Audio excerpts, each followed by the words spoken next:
I was 18 years old when I got married. I belonged to a very conservative family, a Baloch family, where good daughters never say no to their parents. My father wanted me to get married, and all I said was, if that makes you happy, I'll say yes. And of course, it was never a happy marriage. Just about after 2 years of getting married, about 9 years ago, I met a car accident. Somehow my husband fell asleep and the car fell in the ditch. He managed to jump out, saved himself. I'm happy for him. But I stayed inside the car and I sustained a lot of injuries. The list is a bit long. Don't get scared. I'm perfectly fine now. Radius ulna of my right arm were fractured. The wrist was fractured. Shoulder bone and collarbone were fractured. My whole rib cage got fractured. And because of the rib cage injury, lungs and liver were badly injured. I couldn't breathe. I lost urinary bowel control. That's why I have to wear the bag wherever I go. But that injury that changed me and my life completely as a person and my perception towards living my life was the spine injury. 3 vertebrae of my backbone were completely crushed and I got paralyzed for the rest of my life. So this accident took place in a far-flung area in the outskirts of a very small province, Balochistan, where there was no first aid, no hospital, no ambulance. I was in the middle of nowhere in that hobbled car. Many people came to rescue. They gave me CPR. They dragged me out of the car.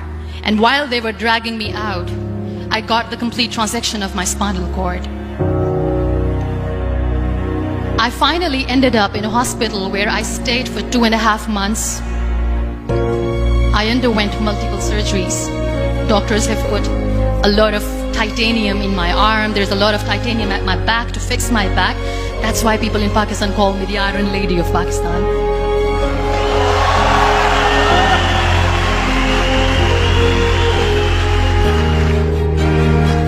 Those 2.5 months in the hospital were dreadful. I will not make up stories just to inspire you. I was at the verge of despair. One day, doctor came to me and he said, well, I heard that you wanted to be an artist, but you ended up being a housewife. I have a bad news for you.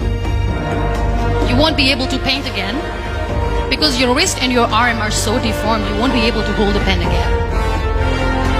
And I stayed quiet. Next day, doctor came to me and said, your spine injury is so bad, you won't be able to walk again. I took a deep breath and I said, it's all right. The very next day, doctor came to me and said, because of your spine injury and the fixation that you have in your back, you won't be able to give birth to a child again. That day, I was devastated. I still remember, I asked my mother, why me? And that is where I started to question my existence. Why am I even alive? What's the point of living? I cannot walk, I cannot paint, fine, I cannot be a mother. And we have this thing in our heads, being women, that we are incomplete without having children. I am going to be an incomplete woman for the rest of my life. What's the point? So my mother said to me, this too shall pass. God has a greater plan for you. I don't know what it is, but He surely has.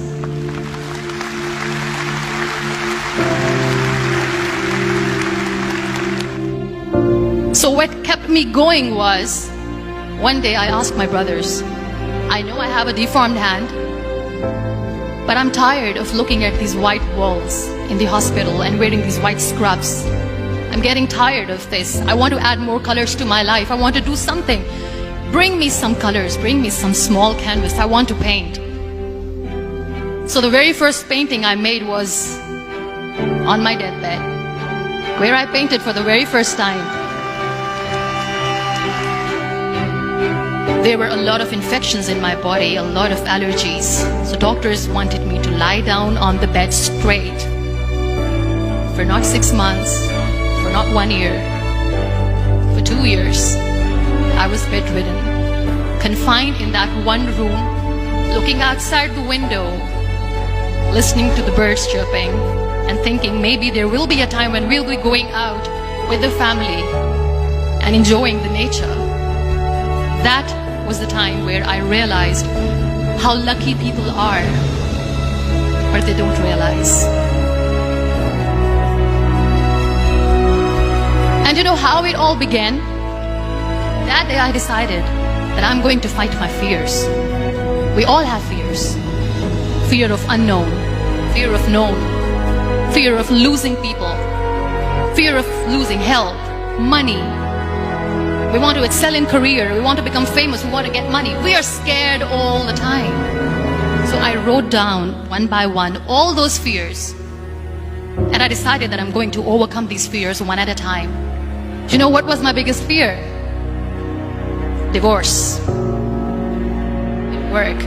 But the day I decided that this is nothing but my fear, I liberated myself by setting him free.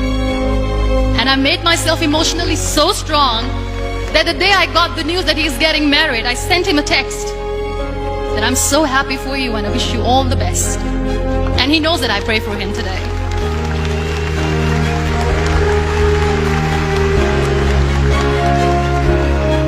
My biggest fear, number 2, was I won't be able to be a mother again. And that was quite devastating for me. But then I realized there are so many children in the world, all they want is acceptance. So there is no point of crying, just go and adopt one. And that's what I did.